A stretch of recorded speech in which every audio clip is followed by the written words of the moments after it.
Olá, pessoal, seja bem-vindo a mais um podcast Papo Verbo. A gente está muito feliz que você está conectado conosco e hoje o meu convidado é Marcelo Saraiva.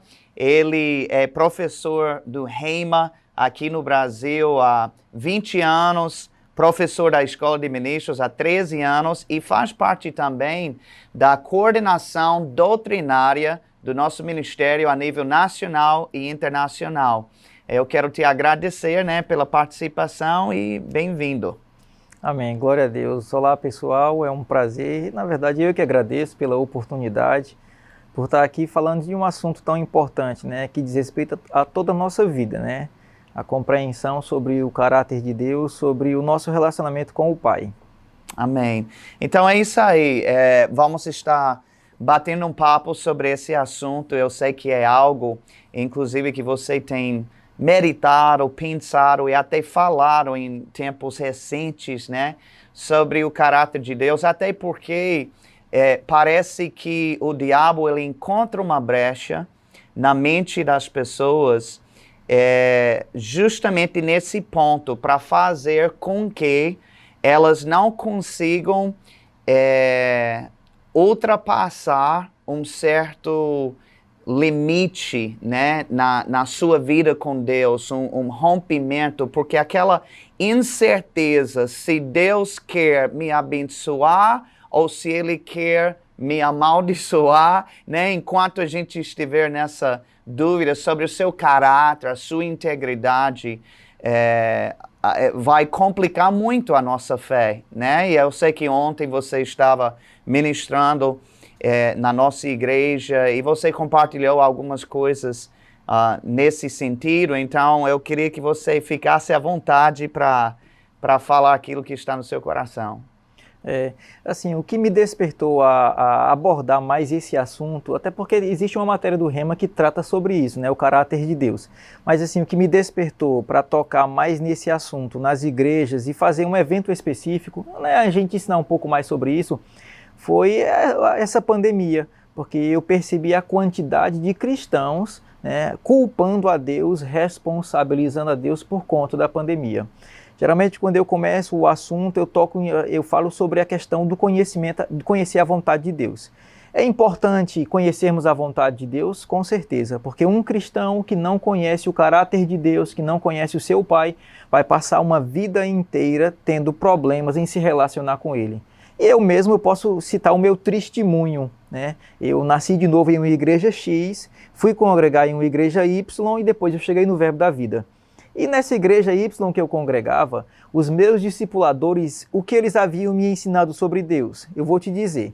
Eles haviam dito o seguinte: Marcelo, Deus é todo poderoso, mas o diabo também tem muito poder. O diabo mata, mas aqui e acolá Deus mata também. Então, praticamente nivelaram Deus e o diabo em bem próximos. E eu novo convertido, junto com um grupo de jovens da igreja, a gente tinha a prática de uma vez por mês fazermos vigílias. Lá em Fortaleza, eu estava fazendo uma vigília, estava na vigília, de repente um irmão se levanta, aponta o dedo para mim e fala: servo negligente, você não tem me buscado nas madrugadas. Realmente, nas demais madrugadas eu estava dormindo, porque a noite foi feita para dormir. Então testificou tudo. Mas o que aconteceu?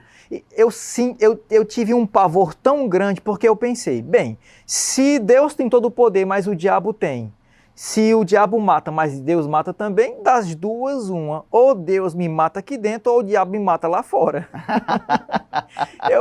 eu praticamente fiquei apavorado diante do que aconteceu. Claro que isso aconteceu na primeira infância, eu não conhecia a Deus, eu estava engatinhando, dando os primeiros passos da fé cristã. Os meus discipuladores me ajudavam, mas depois me atrapalhavam com o ensino errado. Eles construíram um conhecimento equivocado sobre Deus na minha vida, mas eu agradeço a Deus porque chegou nas minhas mãos a literatura do irmão Reagan, E livro após livro eu fui aprendendo a palavra. E um livro muito bom que toca muito nesse assunto é O que fazer quando a fé parece fraca e a vitória perdida. O apóstolo Lélio tocou num assunto importante. A fé começa quando se descobre a vontade de Deus. É impossível ter fé, intrepidez, ousadia quando se tem ignorância. Como é que eu vou reivindicar uma coisa se eu não sei se Deus promete? Né? E trazendo para o nosso contexto para esses dias. Irmãos, a quantidade de cristãos, até supostas profecias falando que Deus é o autor disso, e de fato não é. Né? Eu geralmente, quando eu costumo ensinar a matéria Caráter de Deus, eu sempre toco nesse tópico, e no livro O que Fazer Quando a Fé Parece Fraca e a Vitória é Perdida, o irmão Reagan toca nisso. Um grande fato é que Gênesis, capítulo 1, versículo 26, Deus havia entregue o governo da terra ao homem. Tá, de forma bem clara, a Bíblia diz, domine ele, o homem, Adão, a terra, os peixes, o mar. O homem deveria exercer a autoridade. Só que o homem pecou, ele traiu a Deus, entregou o governo da terra a Satanás, tanto é que 3 vezes no Evangelho de João, Jesus se refere ao diabo dizendo que ele é o príncipe desse mundo. Segundo aos Coríntios 3 e 4, fala que ele é o Deus deste século. Efésios 6, 12 fala que existem os dominadores deste mundo tenebroso. O homem de dominador passou a ser dominado. Claro que o homem sem Cristo é dominado por espíritos malignos. Lucas capítulo 4, Satanás, quando vai tentar o Senhor Jesus, mostra todos os reinos do mundo e a glória deles, e fala, dar-te-ei toda esta autoridade e a glória deles, e eu dou a quem eu quiser. Se você me adorar, eu te darei tudo isso. Em outras palavras, a terra está sob nova direção. O Deus nunca foi o administrador, era o Adão, e foi plano de Deus. Só que Adão entregou o governo da terra a Satanás. Só que o último Adão veio mostrar o que o primeiro Adão não conseguiu. Lamentavelmente, o primeiro Adão só existem 3 capítulos em Gênesis que falam sobre a atuação do primeiro Adão, porque no capítulo 3 é o registro da queda do homem. Só que o último Adão, Jesus, escreveu os outros capítulos com o que Deus espera de nós, como a gente pode andar. E Jesus mostrou isso. Jesus mostrou, a Bíblia diz, que ele destruiu as obras do diabo. Tudo que Jesus fez era o Pai fazendo. E aí, trazendo para o nosso contexto, uma vez eu estava ensinando no Rema, tem matérias que a gente encaixa o caráter de Deus. Na prática, irmãos, tudo que acontece ou deixa de acontecer, as pessoas estão atribuindo a Deus, estão colocando a conta em Deus. Se uma pessoa foi curada ou não, é porque Deus quis ou não. Se uma pessoa orou e não recebeu, é porque Deus não quis. Se aconteceu isso ou aquilo, é mistério de Deus, é plano de Deus, é obra de Deus. Classificam de várias formas, né? Eu lembro de uma irmã que eu estava ensinando uma matéria no Rema e eu toquei um pouco sobre o caráter de Deus. E a irmã veio conversar comigo, dizendo, professor, eu quero te agradecer porque o senhor me falou uma coisa que me trouxe um entendimento da palavra. Até então eu não sabia, eu achava que era algo simples.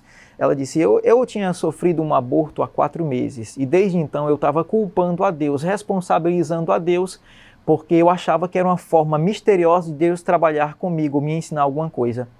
E no fundo, ela mesma relatou que foi por causa de uma influência doutrinária, um ensino equivocado, construiu um entendimento errado no coração daquela irmã e ela estava se relacionando de forma equivocada com Deus por causa de um ensino errado. E o que eu havia falado para ela, a gente sabe, João 8,32, e conhecereis a verdade vos libertará. E a palavra de Deus faz isso, liberta as pessoas tanto da doença, de Satanás, como de ensinos equivocados. Marcelo, recentemente eu tive uma situação bem semelhante de uma pessoa próxima a mim, que também sofreu um aborto, né, involuntário. E ela estava com uma mistura de emoções, ela estava triste, ela estava com raiva também. Por que ela estava com raiva? Porque ela citava versículos, ela confessava a palavra, ela é uma pessoa ativa na igreja, então ela começou a questionar, né, a pensar, poxa, se eu coloquei minha fé nessa palavra, eu declarei vida desde que eu soube que estava grávida e eu sofri um aborto, cadê a proteção, né? Onde fica a veracidade da palavra de Deus? E diferente dessa moça com quem você falou, que ela teve um ensino errado, esta pessoa em particular teve um ensino correto, mas por ela não entender todos os detalhes da situação, de forma sutil, de forma indireta, ela estava também quase atribuindo a culpa a Deus, né? Sim. Se ele disse isso e eu fiz e não aconteceu, e eu tive uma abordagem com ela dentro de 1 Coríntios capítulo 13, quando diz que nós conhecemos em parte, mas depois conheceremos na plenitude. Eu disse que eu não sei os detalhes, né? Mas uma coisa que fica certa é que Deus não falhou e nem mudou o seu caráter. E isso é um ponto importante porque essa foi uma péssima experiência que ela teve. É uma menina direito, ela é uma pessoa maravilhosa, mas ela teve essa experiência. E eu fui mostrar a ela o cuidado que a gente tem que ter de não elevar uma experiência acima daquilo que a palavra de Deus já estabelece. Porque experiências são as mais diversas. Tem experiências boas, experiências ruins. Eu disse, o problema aqui não é que Deus falhou. O problema não é que Deus errou de alguma maneira. O problema é que houve uma experiência que a gente não conhece todos os detalhes dos bastidores. Mas eu tentei trazer ela para um fundamento que tem que estar no coração de todos nós. Porque senão, Marcelo, se a gente não resolver dentro do nosso coração que Deus é bom em todo o tempo, que Ele não falha e que a sua palavra é perfeita e imutável, se essas coisas não estiverem firmadas em nosso coração, então nós vamos ser, assim como a Bíblia fala lá em Efésios sobre um menino levado com cada vento de doutrina, então nós vamos ser levados com cada experiência. Se a experiência for boa, então é porque Deus é bom. Se a experiência for ruim, então, meu Deus, é porque Ele não é tão bom assim. E nós não podemos deixar nossa vida ser levada por experiências. Eu lembro também quando eu assumi o pastoreio da igreja, pouco tempo depois de eu assumir, uma pessoa jovem, 17 anos, uma pessoa muito próxima de nós, da liderança, ela se afogou no mar. E eu recebi a notícia, eu tive que ir lá, e a irmã dele, junto com o cunhado, estava num lugar distante, e eu era a pessoa que tinha que entregar a notícia para eles. Então eu estava orando em línguas, né, a viagem toda, orando para Deus preparar o coração deles, para me dar graça e sabedoria em comunicar.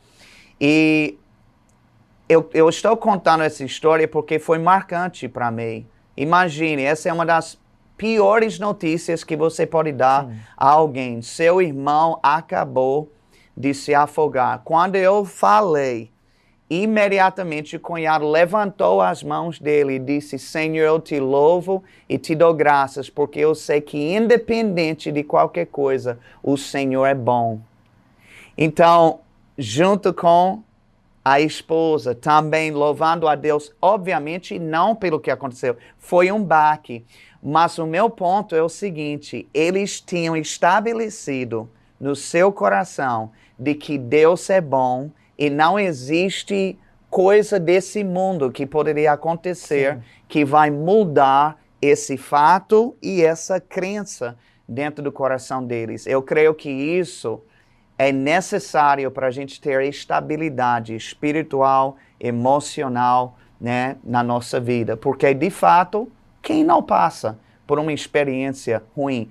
O próprio Paulo disse, olha, nós somos perplexos, mas não desamparados. O próprio Paulo disse, olha, tem coisas que eu mesmo fico confuso. Eu não sei por que isso aconteceu. E pense que coisa aconteceu com Paulo. É verdade. Basta ler 2 Coríntios 11. Ele teve umas péssimas experiências, mas pense num homem que tratava aquilo como leve, momentâneo e sempre sabia, em meio a toda essa desgraça, Deus sempre era bom.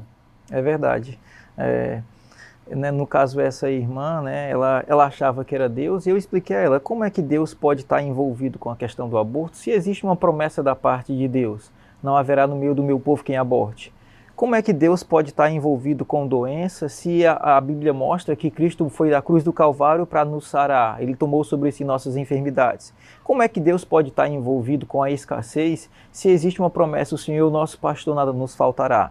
Então, e você tocou no assunto, na questão do conhecimento da palavra. E na vida de um cristão, a gente, assim, só quem sabe o que a pessoa está passando é ela e Deus. É um turbilhão de sentimentos, de pensamentos, convicções, crenças, né?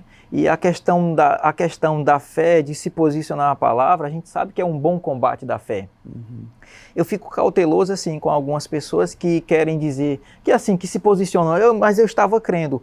Existe um texto em Tiago, Tiago 2,14, Tiago diz o seguinte: qual é o proveito de alguém que diz ter fé e não age à altura, não tem ações correspondentes? Então existe um tipo de pessoa que afirma ter fé, né? Só que a fé não é apenas um aspecto, é todo um posicionamento, o bom combate da fé. Aquela mulher do fluxo de sangue, ela ouviu a fama de Jesus, ela confessou, declarou, agiu à altura, é todo um bom combate, né? E uma coisa importante é a gente, por assim dizer, a gente armar o nosso pensamento com o pensamento da palavra. A Bíblia fala, tendo Cristo sofrido na carne, armai-vos de igual pensamento. O problema é que eu posso dar um tiro no meu pé, pensando a coisa errada, abrigando pensamento errado, acalentando algum pensamento equivocado, alguma incredulidade, alguma coisa, né? E, assim, tem todos esses pormenores que precisam ser ajustados, aparados. Então, realmente, assim, o que passou, passou, né? Não dá pra gente correr muito atrás, não. Mas a gente pode orientar as pessoas, né? A buscarem mais a compreensão da vontade de Deus, a se posicionarem na palavra, até porque a Bíblia é clara, a Bíblia diz que todo aquele que nele crê jamais será confundido ou jamais será envergonhado. Como você falou, a gente, independentemente das situações que eu passei, eu tenho uma convicção, eu tenho uma certeza no meu coração.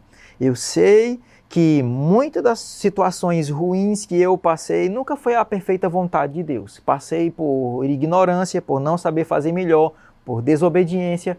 Eu tenho plena convicção.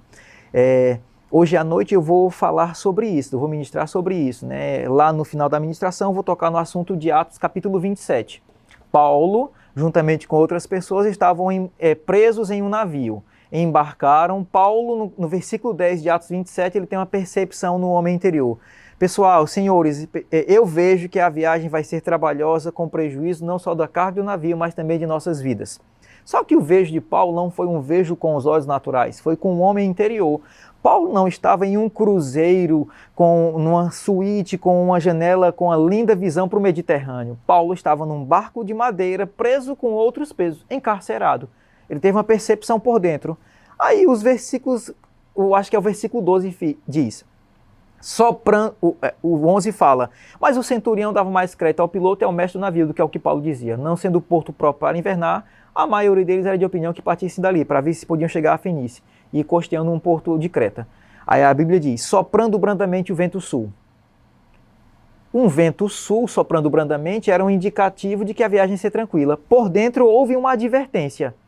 A gente está tratando sobre o assunto caráter de Deus, mas eu puxei agora sobre um assunto, como ser guiado pelo Espírito. Aí eu vou dizer, vamos adiantar, né? Paulo, a Bíblia diz, o vento sul estava soprando brandamente. Por dentro, Paulo teve uma advertência. Por fora, estava tudo tranquilo. Eram duas informações diferentes, conflitantes. Por fora, tudo tranquilo. O vento soprando brandamente era indicação de que a viagem ia ser tranquila. Por dentro, havia uma advertência. Entram em uma tempestade.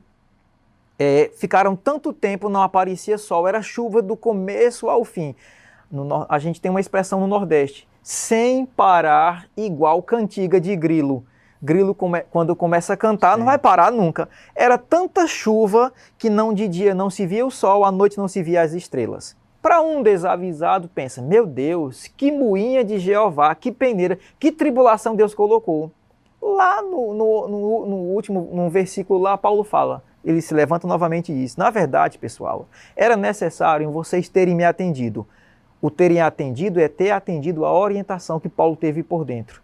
Na verdade, era necessário terem me atendido e não partir de Creta, para evitar este dano e perda.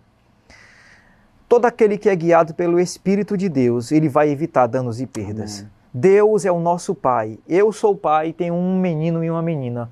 Eu sempre vou querer o melhor para eles. Eu nunca vou querer nenhuma situação que vá prejudicá-los, que vá maltratá-los. Agora, para que eles usufruam de proteção, de paz e alegria, ele, em primeiro lugar, precisam obedecer à orientação do pai. Meu filho, não faça isso. Meu filho, não vá por esse caminho. Meu filho, pare de fazer isso.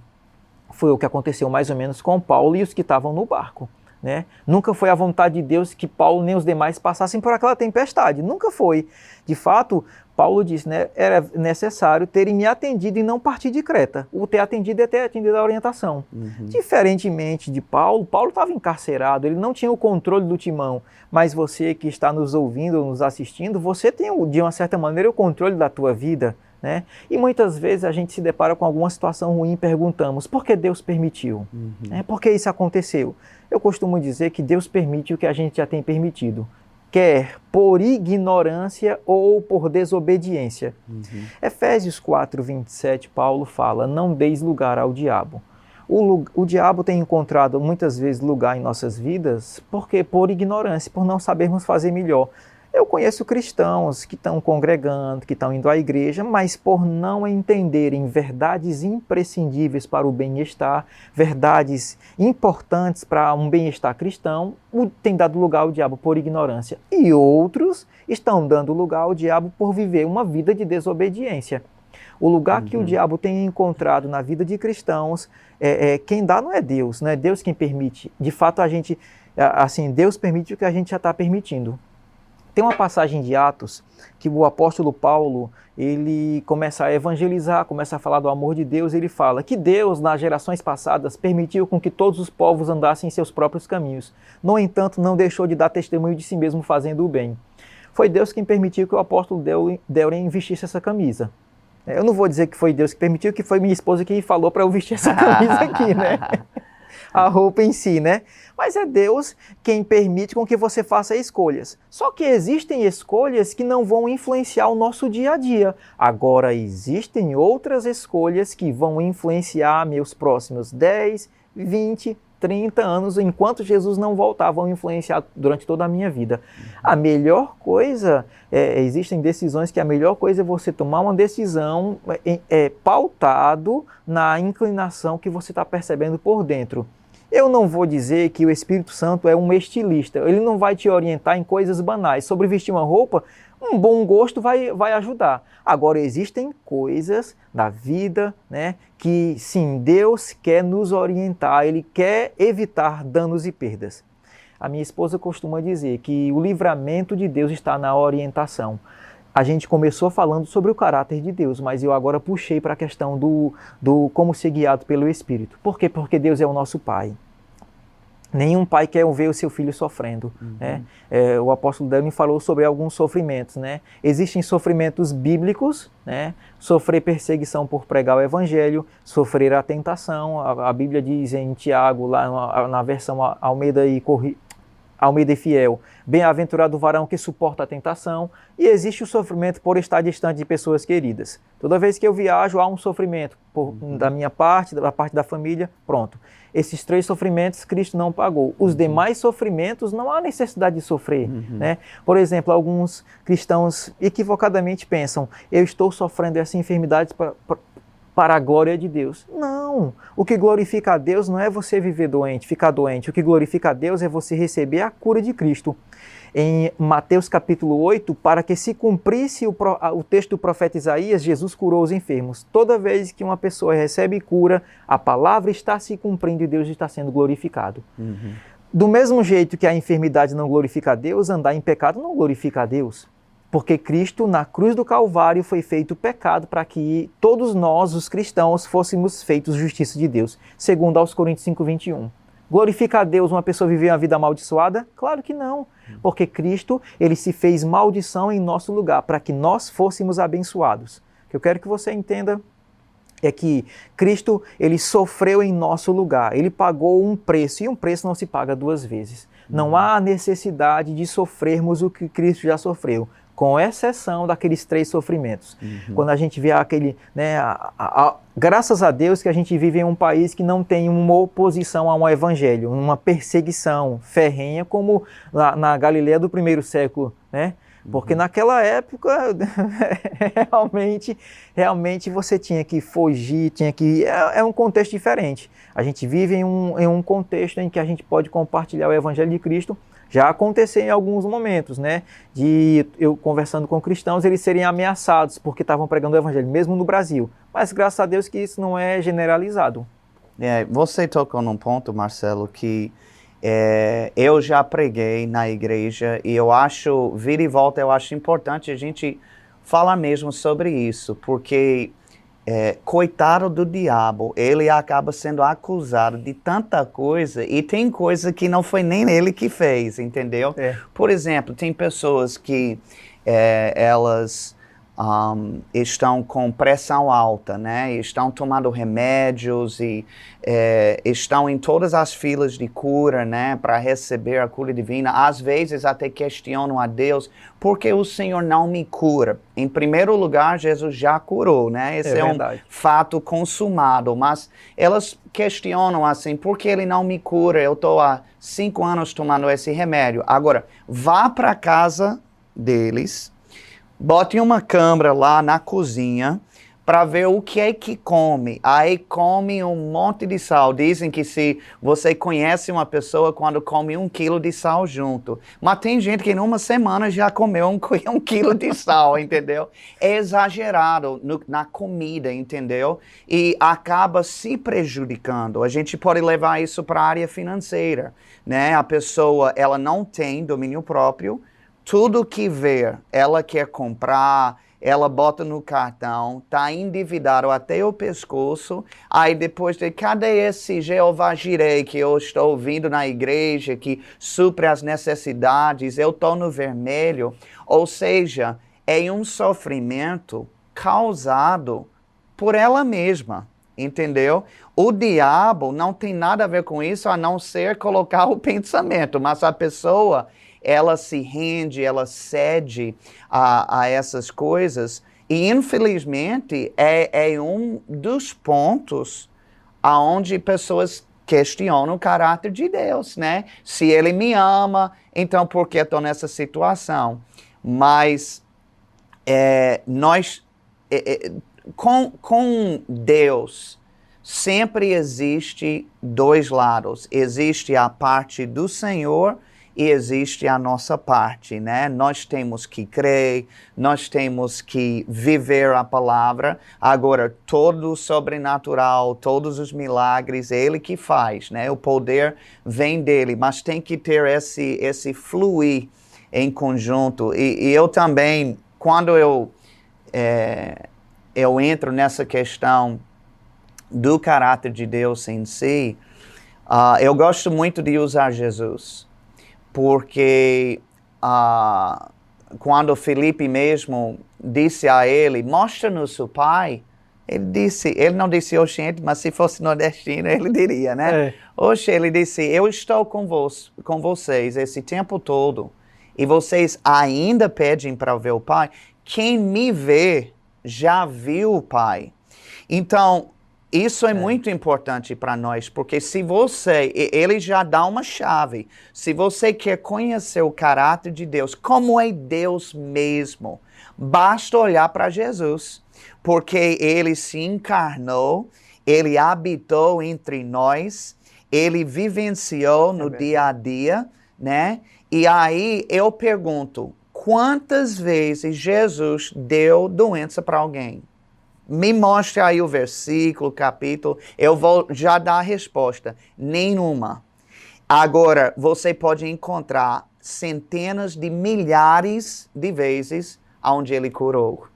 Aonde é que Deus tirou de alguém e deixou alguém pobre, sem nada? Nenhuma. É verdade. Você vai ver ele sim, suprindo, dando abundância e por aí vai. Então, Jesus é a pessoa para quem a gente precisa olhar. Se a gente quer mesmo estudar a fundo, conhecer bem o caráter do nosso Deus, então a gente precisa olhar para Jesus e aquilo que ele fazia é o que o Pai faz. Ele mesmo disse, olha, eu não faço nada se não for aquilo que meu Pai faz. Eu nem digo nada, a não ser que meu Pai diga. Então, ele literalmente exemplificava o caráter e a vida de Deus, o Pai. É verdade. Você falou sobre isso. Provérbios 19:3 diz: a estutícia do homem perverte o seu caminho e seu coração se ira contra o Senhor. Traduzindo em uma expressão nordestina, o crente faz besteira na vida e depois bota a culpa em Deus. Uhum. Né? Quando eu estava lá em Ribeirão Preto, uma irmã veio conversar comigo, falando sobre pressão alta. E eu tive uma nota no coração. A senhora faz caminhada? A senhora faz alguma atividade física? Não, não faço não. Mas eu marquei o exame com o médico, aí eu vou ver o que ele vai me falar. Tá bom. Quando ela veio conversar comigo, Pastor Marcelo, o que o senhor falou foi a mesma coisa que o médico falou. Ela estava com um problema de pressão alta e o médico havia dito a ela para ela fazer caminhada. E tem essa questão da alimentação, porque naturalmente nosso corpo não foi projetado para ingerir esse tipo de comida, porque acaba se intoxicando. E é possível sim, do mesmo jeito que a falta de manutenção e o cuidado em um veículo diminuir a vida útil do veículo, é possível um cristão diminuir a vida útil do seu corpo, desgastá-lo ao ponto dele simplesmente ter problemas. Eu sei que Deus cura, mas a pessoa, ela precisa, de uma certa maneira, estancar isso. A questão do cartão de dívida. Eu não vou dizer que é cartão de crédito, não, é cartão de dívida. Porque a fatura vai chegar. Existem muitos fatores que influenciam, né, na questão da pessoa entrar nisso. Mas é uma armadilha. Né, é uma armadilha que infelizmente tem prendido a muitos. Né? Muitos ficaram presos, né, de uma certa maneira, a questão de dívida, a questão dessas coisas, porque não tiveram o domínio próprio. Né? Eu creio que uma vida cheia do Espírito vai evitar que a gente entre em algumas armadilhas. E como você falou, apóstolo, as pessoas estão botando a culpa no diabo, quando na verdade são as pessoas que estão enveredando por isso. A estultice do homem perverte o seu caminho, né, e o seu coração se ira contra o Senhor. Muitas vezes, até porque também assim, um aconselhamento. Se a pessoa ela precisa às vezes de uma assessoria.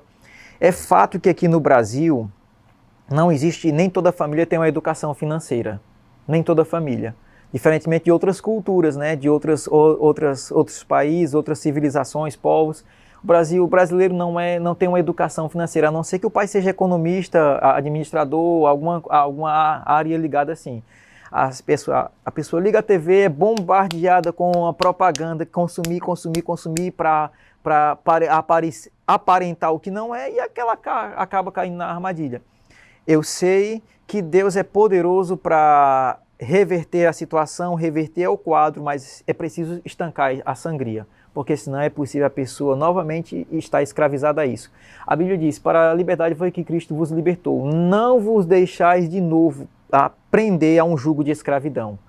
Deus é poderoso para libertar a pessoa de um cativeiro desse, mas o que a pessoa precisa fazer é aprender a novamente não ficar escravizado a isso, fugir dessas armadilhas. E a melhor coisa é uma educação financeira. O grande problema, assim, não é um problema, mas a questão é, a Bíblia fala sobre o que a gente vai fazer com 10%, o dízimo e ofertas. E o restante? A Bíblia não orienta, sabe por quê? Porque Deus não vai interferir na tua vida. Deus é um cavalheiro, ele não vai querer te obrigar. Mas a Bíblia dá os conselhos, a Bíblia mostra, existem vários conselhos na palavra, né, sobre a nossa administração, sobre ter recursos. Paulo fala, Deus ele proporciona ricamente para o nosso aprazimento. Deus proporciona ricamente, mas a gente tem que ter sabedoria e saber administrar. Uhum. Muito bom, é isso mesmo. E eu ouvi uma coisa anos atrás que eu achei bem interessante, que às vezes, porque a gente vê, assim, como você falou, pessoas têm a tendência de culpar a Deus, inclusive não somente por uma enfermidade ou por um problema financeiro ou por um aborto ou coisa desse tipo, mas até mesmo por desastres naturais, uma pandemia, um terremoto. Essas coisas às vezes acontecem e provocam mortes, né? Sim. E as pessoas perguntam, né, onde estava Deus, né, nessa situação toda? Se Ele é bom, então como é que Ele permite que uma coisa dessa acontece? E o que o ministro falou sobre essa questão foi sobre o pecado, porque tem coisas que o homem ele provoca, né? Como a gente está falando agora, ele provoca na vida dele, na vida do outro. Por exemplo, uma mulher que está grávida e está se drogando. Sim. Então, infelizmente, aquele bebezinho está ingerindo essa droga do mesmo jeito e tudo indica que vai causar danos e problemas. Ela que provocou aquilo. Infelizmente, a criança é inocente, mas vai sofrer as repercussões da decisão. Então, não tem nem como dizer que o erro de uma pessoa só afeta ela. Não, dependendo da pessoa, inclusive dependendo da posição de autoridade da pessoa de influência, ela pode afetar muita gente negativamente com suas decisões. Mas tem outras coisas que não são provocadas por uma pessoa tipo hoje, mas que é provocado por Adão, ou seja, o pecado que Adão cometeu, isso trouxe para o mundo um mal que não existiu.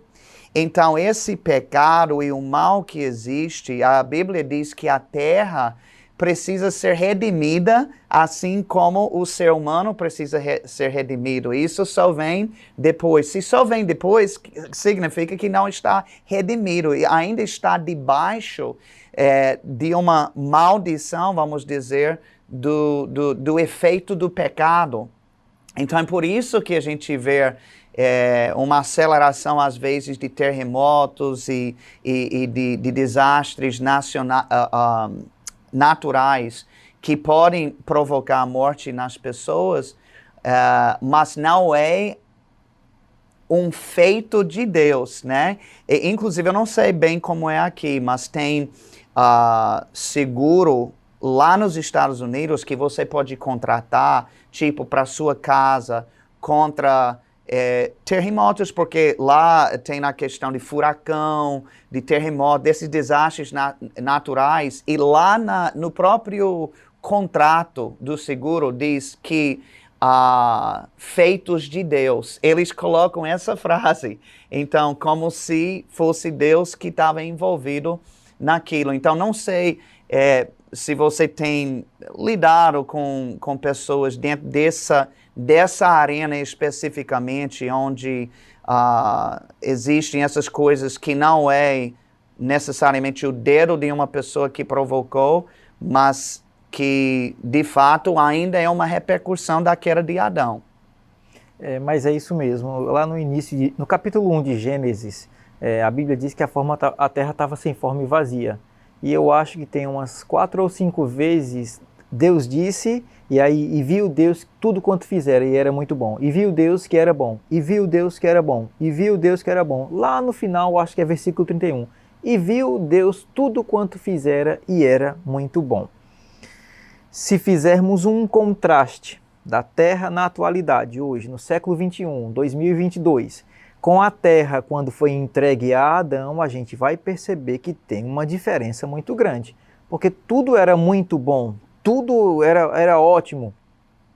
Só que Romanos 5,12, Paulo fala que por um só homem entrou o pecado no mundo e pelo pecado a morte. Quem foi que introduziu? Bem, se o pecado entrou, houve um momento em que o pecado estava do lado de fora. Uhum. E Quando foi? Antes da queda de Adão, mas no momento em que ele pecou, ele introduziu o pecado e a morte e todas as consequências ruins, né? É como você falou, existe uma consequência, e eu até falei no começo, que a terra está sob nova administração. Ah, mas então e agora? Vai se acabar tudo? Não, fica tranquilo. Jesus orou, Pai, eu rogo não para que os tire do mundo, mas para que os livre do mal.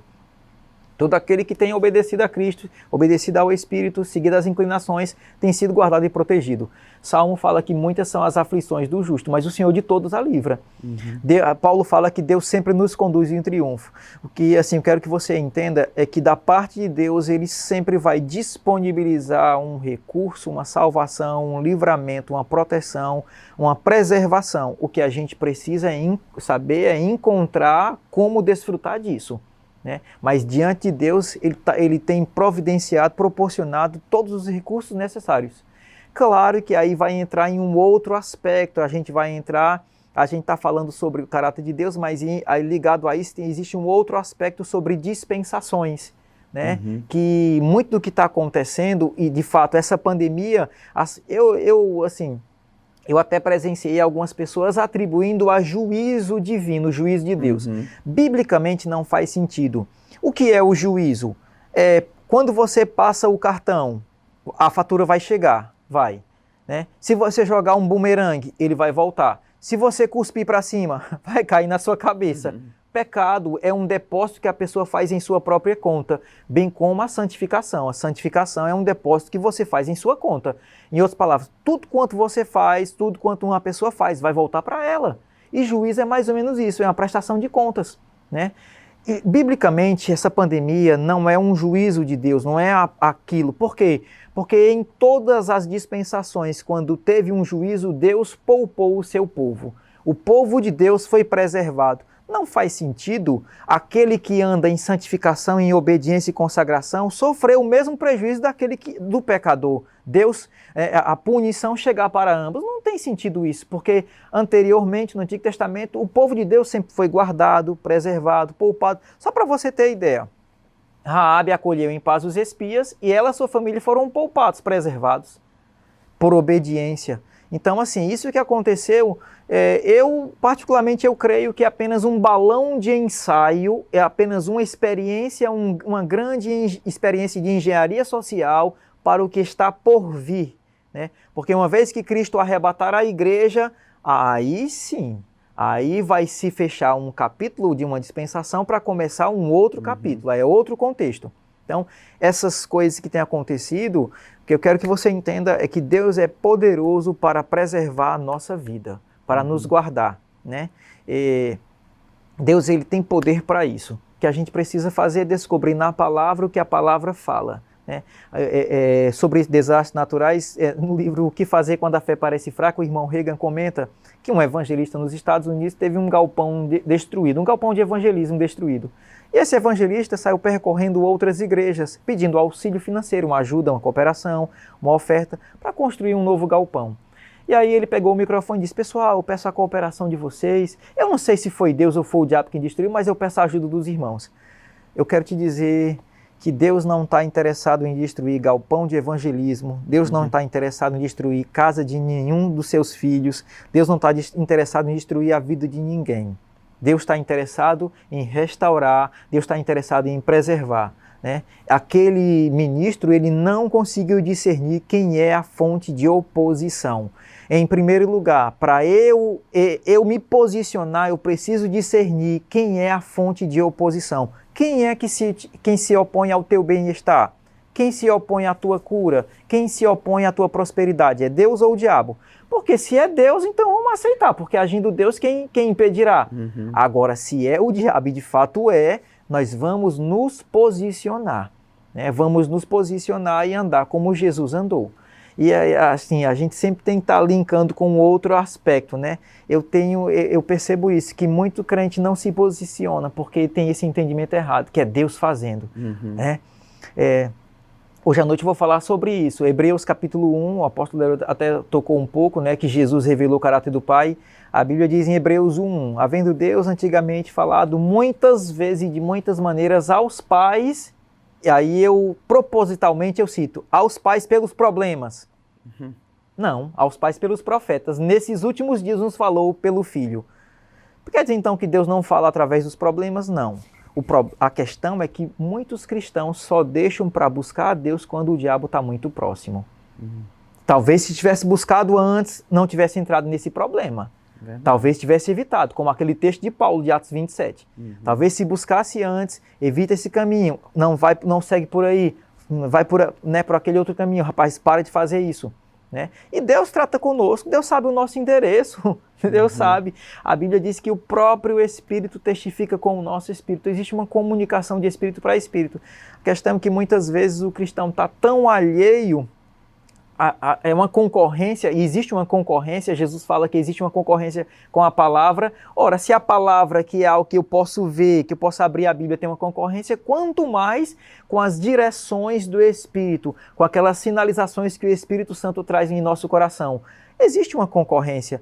A fascinação das riquezas, os cuidados do mundo. Cuidado do mundo é tudo aquilo, todo o nosso afazer. Às vezes a gente sabe que tem uma urgência no coração. Eu preciso dedicar tempo em estudar sobre esse assunto. Apenas falando sobre isso. Um tempo desse eu estava assistindo muito Discovery Channel e National Geographic, NetGeo. Aí Deus tratou comigo, você está gastando muito tempo com esse negócio aí, você está perdendo muito tempo com esse negócio. Pare de assistir isso e vai estudar minha palavra. Evangelho de João, capítulo 15, Jesus fala que o pai é o agricultor, ele é a videira, e o pai vai poldar para que dê mais fruto ainda. Uma vez um cristão chegou para mim e disse, eu não gosto do meu pastor. Eu perguntei por quê? Porque ele me polda. Pois então, ele está certo e você está errado, porque Deus vai poldar para que todo crente dê mais fruto ainda. E sabe o que é poldar? Existe muito tempo sendo desperdiçado com coisas que não vão abençoar a vida de um cristão. Muito tempo. Não é pecado assistir televisão, mas aquele tempo que a pessoa está assistindo televisão, ela poderia dedicar muito mais em edificar a sua vida na leitura da palavra ou oração em línguas. Eu lembro de um cristão, quando eu pastorei no interior de São Paulo, em que para formar uma equipe ministerial, eu queria, em primeiro lugar, formar essa identidade da visão que nós temos do irmão Reagan, né, do que ele nos ensinou. E eu passei alguns livros, eu passava sempre para a equipe leitura de alguns livros. E essa pessoa tinha dificuldade de ler os livros do irmão Reagan e qualquer outro livro, né, de ministros do Evangelho. Eu disse, meu Deus do céu, eu estava procurando uma saída. Eu já havia zerado, porque ele estava pendente, já havia zerado uma vez, uma segunda vez, tentando estimulá-lo. Aí depois eu fiquei sabendo que ele ficou uma noite inteira lendo um livro falando sobre capacidade racional. Ele leu em uma noite 109 páginas. Uau. Eu disse, meu Deus do céu, quando é uma coisa que não vai trazer maturidade espiritual, bem-estar para ele e para sua família, ele não quer investir. Agora uma coisa que fala sobre coisas periféricas, que a Bíblia nem se detém a falar sobre isso, ele investe o tempo. Está investindo o tempo numa coisa que não vai trazer maturidade ou bem-estar para ele e para sua família. Está perdendo o tempo. Não é verdade? Com certeza. Eu estava lembrando, Marcelo, enquanto você falava de algo que Jesus faz, ele fez no livro de Mateus, eu acredito que ele falou sobre essa questão, fazendo um paralelo de um pai natural e um pai celestial, o nosso pai celestial. Ele disse, se um pai, sendo mau, né, quando o filho pede pão ou peixe, ele não vai dar uma serpente, ele não vai dar uma pedra. Ele disse, quanto mais. Essa frase é muito importante, porque ele está deixando bem claro, olha, um pai natural está aqui nesse nível, agora um pai celestial, o nosso pai, ele está aqui em cima. Então, se você consegue entender que um pai natural que está com você por, sei lá, 70, 80 anos que fosse, que ele é bom, que ele tem os melhores interesses na sua vida, quanto mais o Pai Celestial, né, trazendo para essa questão de conhecer o caráter de Deus, que o Pai é bom, é o que ele estava deixando bem claro nesse ponto. Eu ministrei algum tempo atrás, o título ela era Deus se importa com você. Porque parece que, às vezes, as pessoas, elas às vezes duvidam isso, né? Deus se importa mesmo comigo. Eu lembro quando Marta, ela estava cheia de serviços e tal, aí ela estava, assim, estressada, descabelada, né? Se doando para Jesus, e finalmente ela chegou a dizer para ele o seguinte: não se importa que eu estou aqui a servir só? Ela literalmente chegou a perguntar: aí quantas pessoas igual a ela não estão dentro do seu contexto perguntando a Deus: Senhor, você não se importa com o que eu estou passando? Tipo, eu estou aqui e o Senhor está aí de boa, né? Mas na verdade, Deus, ele quer mais até do que a gente, o nosso bem. Talvez seja difícil para alguém compreender isso, mas se eu quero estar bem, eu quero prosperar, eu quero estar saudável, quanto mais Deus que enviou seu Filho Jesus para sofrer em todas essas áreas, para que isso de fato pudesse ser uma realidade, né? A gente já tocou em muitos pontos, assim, muito importante dentro desse tema. Já estamos chegando ao fim do nosso podcast, mas eu queria que você pudesse dar alguma palavra final aí para o nosso pessoal que está ligado conosco, para dar um fechamento com chave de ouro nesse tempo nosso. Em primeiro lugar, assim, eu queria agradecer, né, a oportunidade de falar um pouco sobre essas verdades, de te auxiliar, te ajudar em você encontrar a vontade de Deus para a tua vida, né, e te falar isso, que Deus é bom, como o apóstolo falou, né, Deus é bom, Ele é o nosso Pai e Ele quer o melhor para nós. Sei que a primeira coisa que vai despertar é o estudo da palavra, a compreensão da vontade de Deus. A fé começa quando se entende a vontade de Deus. Então, a primeira coisa é você receber uma dieta equilibrada, um ensino saudável, né? Do mesmo jeito que existem pessoas que, por não terem uma dieta correta, acabam desencadeando problemas em sua vida, a dieta espiritual equilibrada vai te fazer crescer. Deus espera que a gente cresça, mas isso é o resultado, né? O crescimento espiritual não é obra do acaso nem acidente, é o resultado de uma dieta equilibrada e da prática da palavra. E eu quero te estimular a isso. Eu quero te estimular a compreender mais sobre a Deus, o teu Pai. O apóstolo falou sobre o Jesus fazendo a comparação da paternidade celestial com a natural. Eu nunca vou esquecer de um episódio. Quando o meu filho nasceu, meu primeiro, né, Emanuel, ele gostava, tinha o hábito de pegar a goiaba, bater no liquidificador com leite e colocar na mamadeira. E uma vez eu estava com fome. E aí eu disse para minha esposa: amor, eu estou com fome. Perguntava tudo, né? Vai na geladeira com uma goiaba. E eu fui à geladeira e só tinha uma goiaba. Tinha outras frutas, ele poderia tomar pera, maçã, morango. Tinha outras frutas, mas só tinha uma goiaba. Na velocidade do pensamento, eu pensei, peraí, eu não vou comer essa goiaba, porque eu sei que Emanuel gosta. Quem trabalhou para trazer essa goiaba, para levar essa goiaba para lá, fui eu. Eu poderia comer e ele comer outra fruta. Eu poderia comer e no dia seguinte eu comprar para ele uma outra goiaba. Mas só porque eu sei que na época ele gostava, eu abri mão e dei a ele. Eu fico imaginando, né? Se a gente que é limitado sabe dar boas dádivas aos nossos filhos, quanto mais Deus. A palavra diz que Deus mostra o seu amor para conosco pelo fato de ter Cristo morrido por nós quando éramos pecadores. Deus, Salmo 84 diz, não me falhe a memória, não negará bem algum aqueles que andam retamente. A palavra diz que Deus já nos deu graciosamente com Cristo todas as coisas. A partir do momento em que Ele deu a Cristo, não foi só Cristo não, foi com Cristo todas as demais coisas. Tanto é que em Colossenses fala que em Cristo habita todos os tesouros da sabedoria e do conhecimento.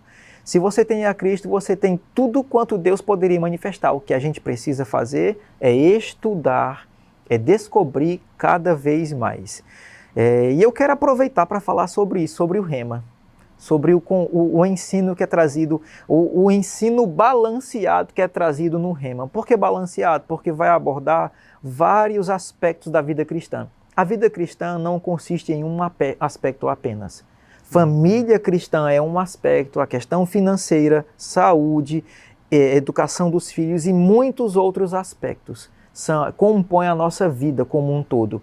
E a grade curricular do Rema propõe isso, trazer um ensino equilibrado sobre vários aspectos da vida cristã, para que a gente não seja deficiente em nada. Naturalmente, eu posso ir a um médico, a um endocrinologista, ele fazia uma bateria de exames e ele diagnosticava. Sobre essa vitamina, sobre esse aspecto, você tá bom, agora tá deficiente nisso, tá faltando isso aqui tá pobre nisso, isso aqui quase não tem, isso daqui tá... É a mesma coisa a vida cristã, né? A vitamina fé, a vitamina consagração, a vitamina oração em línguas, tudo isso compõe a vida cristã. A vida cristã não é composta de um aspecto só.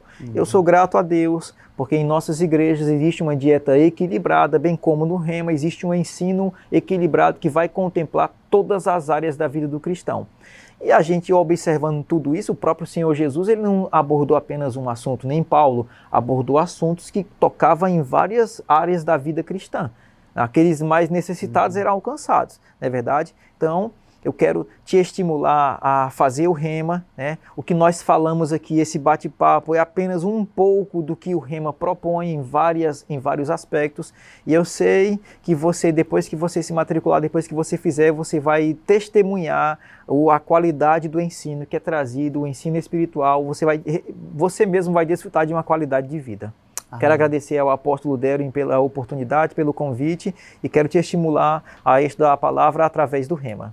Amém. Muito obrigado mesmo, viu, Marcelo? Valeu mesmo. E eu quero só deixar você com esta palavra, que Deus é bom. Lembre-se disso, independente do que você esteja passando, sofrendo.